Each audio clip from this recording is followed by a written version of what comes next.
Olá, sejam bem-vindos a mais uma videoaula do professor Daniel Cavalcante. Hoje, dentro da disciplina Fundamentos Semiológicos de Enfermagem, estarei abordando alguns aspectos importantes do exame físico.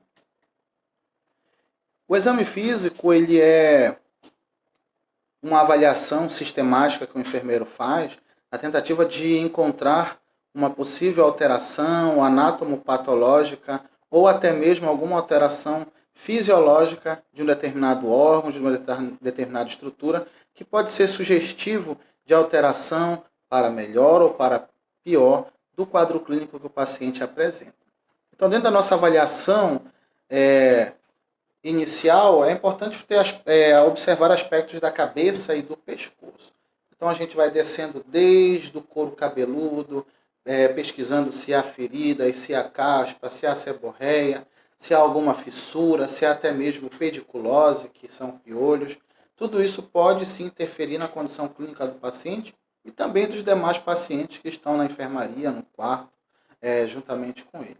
Então, a avaliação da cabeça, você vai avaliar o couro cabeludo, vai avaliar também a face, vai avaliar olho, vai avaliar pupilas, vai avaliar mucosas, para ver se está hipo ou hipercoradas, vai avaliar a cavidade oral para ver se essa pessoa apresenta cárie, apresenta alguma fissura, alguma ferida na gengiva, que também possa estar comprometendo aí o processo de deglutição e com isso não favorecer a nutrição e esse paciente acabar piorando do seu quadro. Então, avaliação da cabeça, couro cabeludo, aí olhos, nariz, boca, ouvido e a parte da higiene também, que é fundamental.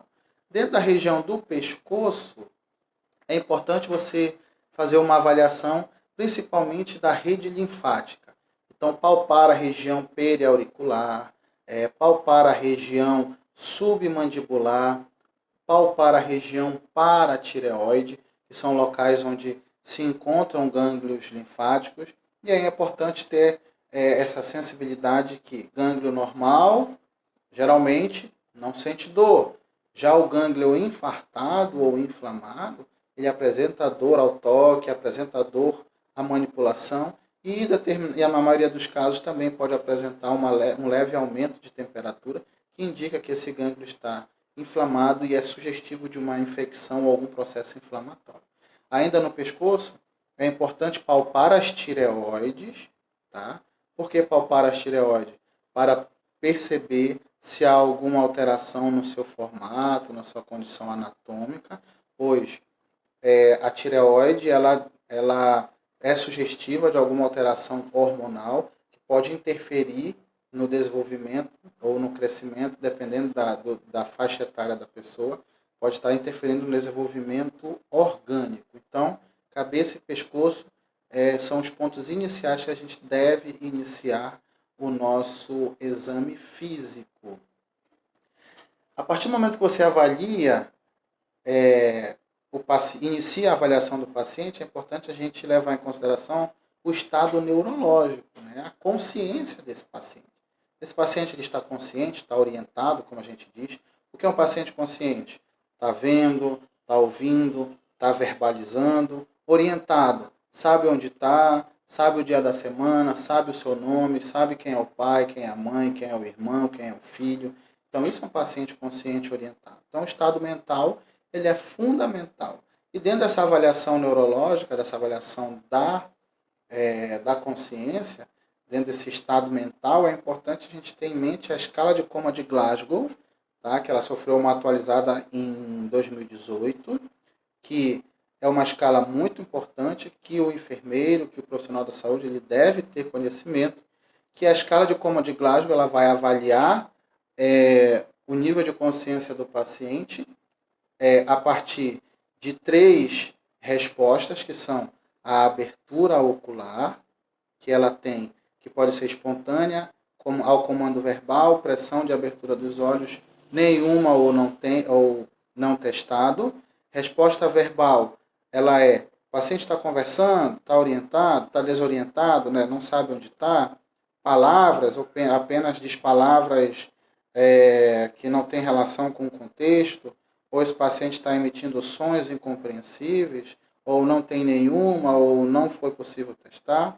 Resposta motora, esse paciente flexiona o membro, consegue executar um comando de eleve os braços, mexa os dedos ao comando, ou se ele não consegue mais localizador, flexão normal dos membros, então embora ele esteja com dor, é normal estar flexionando, flexão anormal está esticado, está em decortificação ou descerebração, extensão nenhuma ou não testado. Então, de maneira rápida, a escala de Coman de Glasgow ela vai avaliar esses 3 parâmetros aqui, abertura ocular, resposta verbal e resposta motora, onde para cada parâmetro você vai dar uma pontuação, e ao final, essa que é a grande atualização da escala de Coman de Glasgow, ela traz para nós a inclusão da reação pupilar, onde você vai avaliar se há uma resposta pupilar inexistente, onde nenhuma das pupilas reage ao foco da lanterna, parcial, onde apenas uma reage e a outra não, e completa, quando as duas reagem ao estímulo de luz. Então, você vai fazer a somatória normal da escala de Coman de Glasgow e ao final vai subtrair a resposta pupilar. E aí essa resposta da subtração é que vai ser a pontuação final da nova escala de Coman de Glasgow. Uma pontuação que varia de 1 a 15. Tá? Então, a partir do momento que você faz essa avaliação neurológica, principalmente pacientes traumatizados, né, que sofreram traumas, é fundamental estar realizando ela para estar acompanhando esse desenvolvimento, esse estado neurológico. Nervos cranianos. Requer um estudo um pouco mais detalhado de como avaliar se esse paciente está com afasia, está com dificuldade de fala, se esse paciente sofreu alguma lesão do nervo óptico e está com cegueira ou dificuldade de enxergar. Então, é importante voltar para aqueles conceitos anatômicos, lá pegar o Sobota, pegar o Netter, pegar o Martini, para dar uma revisada nos principais nervos cranianos, para que você possa, assim, só lapidar ou relembrar aquilo que já foi visto em anatomia. Função sensitiva, perceber se esse paciente consegue sentir o toque, consegue sentir o tato. Função motora, perceber se esse paciente consegue realizar algumas atividades, se esse paciente tem alguma dificuldade, por exemplo, de deglutir, de mastigar, de levar algum objeto, de realizar algum cuidado. Função cerebelar, perceber se esse paciente ele apresenta um equilíbrio, se esse paciente está com dificuldade de deambular, está com alguma depressão do centro respiratório, está com alguma alteração cardiovascular. Então, tudo isso tem que ser levado em consideração. E com relação aos reflexos, também perceber como estão os reflexos auditivos, os reflexos visuais, tudo para que dentro da tua avaliação você possa estar ofertando o melhor cuidado e antecipando ou prevenindo futuras alterações mais graves nesse paciente. Outra coisa importante, a avaliação da pele. Então é importante verificar a coloração da pele, caso haja alguma alteração é importante perceber, pois geralmente os quadros de cianose fazem com que a pele comece a ter um tom azulado, arroxeado. Então é importante estar atento nessa coloração, que ela pode indicar um quadro de hipóxia, ou o início de um quadro de hipóxia. Temperatura, então em lugares que podem sofrer inflamação ou infecção, podem estar um pouquinho mais quente. Umidade, então a pele tem que ser constantemente revisada, pois uma pele ressecada, quebradiça, é mais suscetível à lesão e à infecção. Histórico de doenças de pele, se esse paciente já teve, por exemplo, um melanoma, já teve alguma espécie de mancha, hanseníase, pois tudo isso pode dificultar a sensação ou até mesmo dificultar um tratamento terapêutico. Aqui nessa imagem eu coloquei os diversos terminações nervosas, ou estruturas celulares que captam pressão, que captam frio, que captam calor, que é importante a gente relembrar. Por exemplo, o Ruffini capta o calor, o corpúsculo de Meissner, que capta o tato leve, aquela sensação leve de toque, o corpúsculo de Krause, que consegue aí perceber o frio, o corpúsculo de Vater-Passini, que detecta a pressão. Então, é importante a gente ter em consideração isso, porque qualquer alteração na pele, a nível de epiderme e derme, essas sensações de frio, quente, pressão também podem estar alteradas. Avaliação torácica e pulmonar. Então, dentro da avaliação torácica pulmonar, uma das coisas que a gente deve avaliar de maneira intensa é a questão dos ruídos, e aí eu vou estar mostrando para vocês os principais ruídos adventícios, ou seja, aqueles ruídos patológicos que são significativos em determinadas doenças e patologias pulmonares. Então, nós temos aqui a cavidade pleural, tá? Que é o espaço formado pela pleura parietal, que é aquela pleura, aquela fina camada de tecido conjuntivo que está em contato com as costelas, e a pleura visceral, que é aquela fina camada de tecido conjuntivo que está em contato com o pulmão. Então, nesse espaço, nós temos a cavidade pleural, que é muito estudada quando se fala de pneumotórax, de hemotórax, que são condições que podem estar acontecendo nessa cavidade. Se for ar, pneumotórax. Se entrar sangue, hemotórax. E aí, sucessivamente. É importante você ter em mente que a avaliação torácica ela leva em consideração o trato respiratório superior, que é formado pela cavidade nasal, pela faringe, pela laringe, e o trato respiratório inferior, que é formado pela traqueia, brônquio principal, que é o que entra pelo hilo pulmonar, e o pulmão, que é onde vai ter essa extensão de alvéolos e demais bronquíolos que vão fazer toda a rede alvéolo pulmonar, por onde vai acontecer a troca gasosa e a hematose respiratória. Ok? Então, dentro dessa avaliação pulmonar, nós temos que ter em mente alguns sinais e sintomas. Por exemplo, dispneia é a falta de ar ou dificuldade. Ortopneia seria o aumento dessa dispneia, o paciente está mesmo deitado em decúbito dorsal, ele está como? Certo? Tosse, que seria uma presença de secreção ou algum corpo estranho nos cílios da traqueia, então isso pode sim provocar um reflexo de tosse. Escarro, pede-se para que o paciente avalie a quantidade. Então, em doenças como tuberculose, por exemplo, elas vão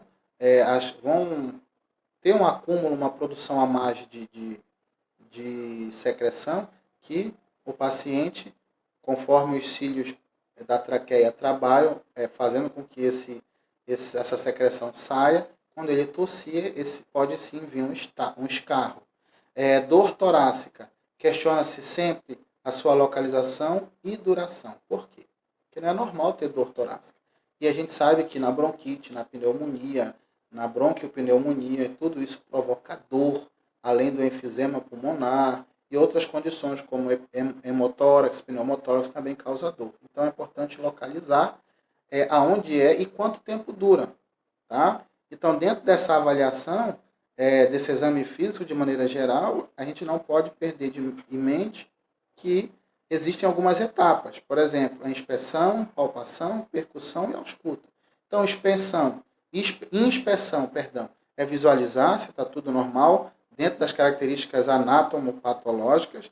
Palpação é palpar, é tocar mesmo dentro da técnica para saber se tem alguma alteração a nível estrutural. Percussão, para ver se os sons esperados para aquele determinado toque está normal ou não. E a ausculta, que seria, através do estetoscópio, perceber se esses sons estão normais ou alterados. E aí, dentro da inspeção, nós vamos verificar o ritmo, a frequência, a qualidade dessa respiração, a posição da traqueia e anotar todos os dados no prontuário. Então, aqui eu coloquei, por exemplo, tá, um quadrinho que fala o que é taquipneia, que é quando a respiração está acima de 20 por minuto. Bradipneia, que seria quando a frequência respiratória está abaixo de de 16 movimentos por minuto, né? Frequência a menos que 16. A apneia, que seria a ausência, o paciente por algum motivo passa um longo período sem respirar. Hiperpneia, aquela respiração profunda, tá? Mas com uma frequência normal. Então, embora ele aparentemente faça mais força para respirar, mas está entre o padrão adequado de 16, 20. Respiração de Kussmaul. É uma respiração rápida e profunda, sem pausas. Então, o paciente vai ter mais de 20 RM, movimentos respiratórios por minuto, então o paciente vai estar com mais de 20 minutos, 20 repetições por minuto. Respiração de Cheyne-Stokes é aquela respiração que fica gradualmente mais rápida e mais profunda que o normal. Então, o paciente ele pode fazer um ciclo de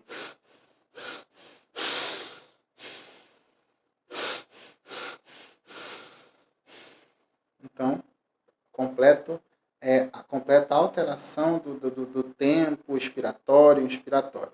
E a respiração de Biot, respiração rápida e profunda, com pausas súbitas, né?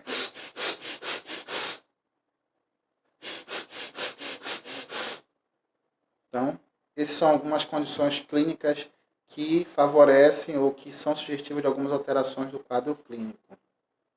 Na palpação pulmonar, nós vamos ter aí a expansão e simetria, saber se os dois lados do tórax estão normais ou se tem um maior que o outro, se tem abaulamento, depressão. Frêmito tóraco-vocal é o som que as cordas vocais produzem nos pulmões. O exemplo mais claro é o 33. Então, quando você pedir para uma pessoa pronunciar 33, a mesma vocalização, ou mesmo som de um lado do tórax tem que ser igual ao outro. Caso não aconteça essa ausculta, né, isso é sugestivo de alguma alteração com relação ao pulmão em questão. E aí nós temos vários tipos de tórax, o teu livro traz um tórax normal, e aí você tem tórax infundibuliforme, que é aquele que a parte final do externo é para dentro, e fica aquela espécie de concavidade. Tórax cariniforme, que é o externo fica uma leve saliência para cima, é famoso peito de pombo ou quilha de navio. O tórax em tonel, por algum motivo, o diâmetro antero-posterior é igual ao transversal, então por algum motivo essa caixa torácica se expandiu, e aí o paciente tem esse aspecto de tórax de barril. E o tórax cifótico é o encurvamento da coluna torácica, tá? Seja por defeito postural ou lesão, tá? Então, as pessoas aí que gostam muito de estar com o zap aí, com o celular na mão, andando em pé, sentado, então, todos estão com risco de desenvolver no futuro o tórax cifótico.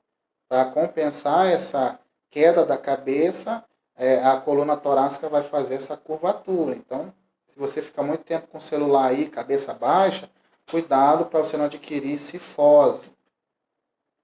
Percussão e ausculta do tórax. Então, o que é a percussão? É você fazer essa batida na falange média dos dedos, tá? Da mão, e perceber qual é o som que se forma. Então, aí você tem toda a área pulmonar aqui para fazer essa percussão, tá? Para você ouvir se há diferença de sons. Por exemplo, aqui eu batendo na mesa de estudos, você percebe uma diferença. Ó. Então, é essa a diferença que a gente espera que o aluno consiga captar. E aqui eu coloquei as áreas de ausculta, onde você vai posicionar o seu esteto para melhor auscultar os ruídos, se tem secreção, se não tem. Aí nós temos aqui aí qual é a forma que você vai auscultar? Aí depois desce 2, 2, depois 3, 3, aí 4, 4, 5, 5, aí depois 6, 6, depois 7, 7. Então, seria uma forma de você fazer a ausculta. E na frente a mesma coisa, o zigue-zague. Né? 1, depois desce 2, 2, depois 3, 3, aí 4, 4, aí 5, 5, 6, 6. Então essa seria uma forma de você auscultar de maneira satisfatória na tentativa de perceber. A percussão é a avaliação da produção de sons através da realização de pequenos golpes em um dos dedos de uma mão colocados sobre a parede torácica nos espaços intercostais. Esta técnica ajuda a detectar se os tecidos estão cheios de ar, líquido ou se são sólidos e também a delimitar a área em que isto ocorre. Para a percussão, o paciente deve estar sentado ou deitado e a avaliação sempre deve ser feita de forma comparativa entre os hemitórax. Percute-se o tórax em regiões simétricas dos ápices para as bases e em cada um dos lados do tórax.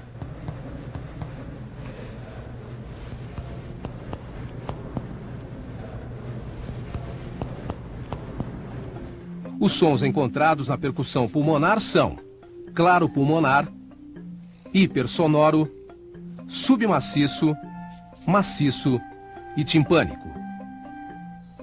O som claro pulmonar é aquele considerado normal na percussão dos pulmões. Corresponde à sonoridade provocada pela presença de ar nos pulmões. Na hipersonoridade pulmonar, verifica-se que a nota de percussão é mais clara e mais intensa. Indica aumento de ar nos alvéolos, geralmente provocado pelo enfisema pulmonar. Os sons submaciço e maciço correspondem à diminuição ou desaparecimento da sonoridade pulmonar, que ocorre quando há uma redução ou ausência de ar nos alvéolos. As suas causas mais frequentes são os derrames ou espessamentos pleurais e a condensação pulmonar devido a pneumonias, tuberculose, infarto pulmonar e neoplasias. O som timpânico ocorre quando há ar aprisionado no espaço pleural, como no pneumotórax, ou numa grande cavidade intrapulmonar, como numa grande caverna tuberculosa.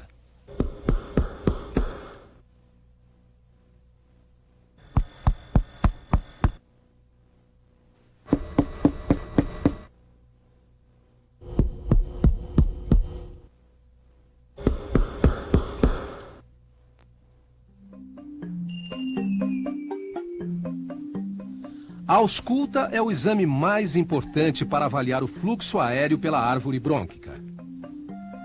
Consiste em ouvir os ruídos torácicos com um estetoscópio durante todo o ciclo respiratório. A ausculta pulmonar deve ser realizada enquanto o paciente respira com a boca entreaberta, em regiões simétricas dos dois hemitórax, dos ápices para as bases. O paciente deve estar preferencialmente sentado, pois a ausculta pulmonar na região posterior do tórax é melhor por sofrer menos interferência do coração. Não se deve, em hipótese alguma, colocar o estetoscópio sobre qualquer tipo de roupa para não mascarar os sons. Na ausculta normal, verifica-se o som traqueal, a respiração brônquica, a respiração broncovesicular e o murmúrio vesicular. Habitualmente, a ausculta do murmúrio vesicular é a avaliação mais importante para a determinação da normalidade da respiração.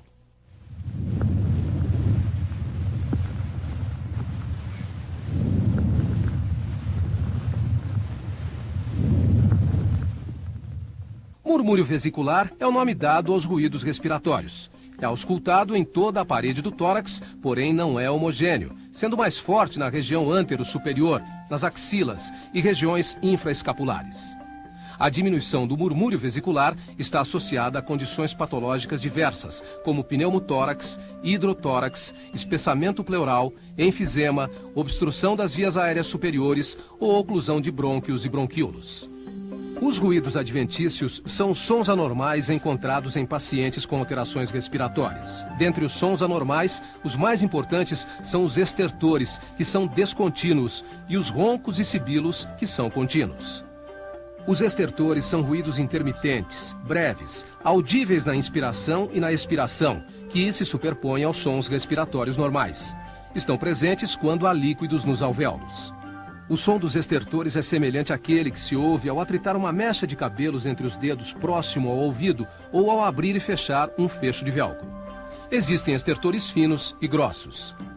Os estertores finos são claros no final da inspiração, não se alteram com a tosse, modificam-se ou desaparecem dependendo da posição do paciente e predominam nas bases dos pulmões. Os estertores finos ocorrem nas pneumonias e congestões pulmonares.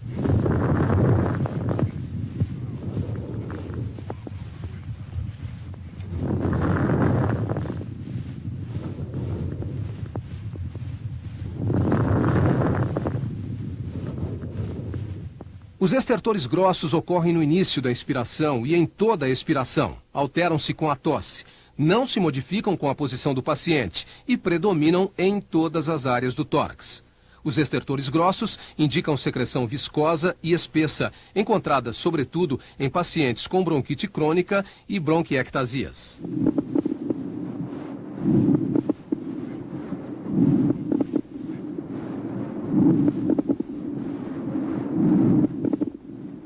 Os roncos são os sons graves originados pela vibração das paredes brônquicas que sugerem a presença de secreções nas grandes vias respiratórias. São encontrados em pacientes com asma brônquica, bronquite e obstruções localizadas.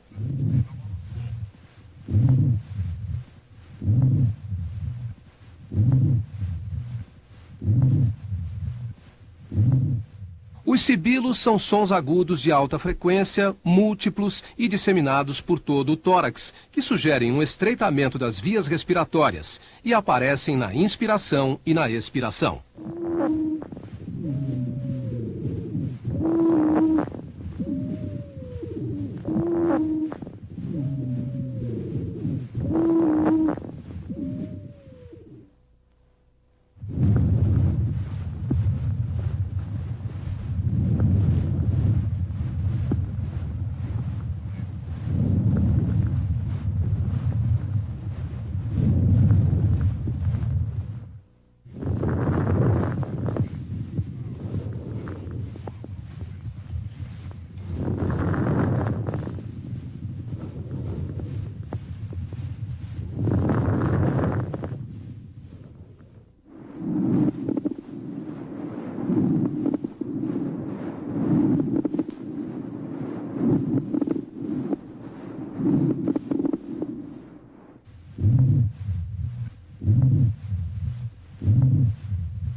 A simples inspeção do tórax do paciente, a sua posição no leito, a presença de cianose nas extremidades, a sua expressão facial denotam desconforto ventilatório que o mesmo possa estar sentindo. A ausculta pulmonar é de fundamental importância na coleta de dados deste paciente. Para que você tenha um bom ouvido, treine bastante a ausculta normal num colega.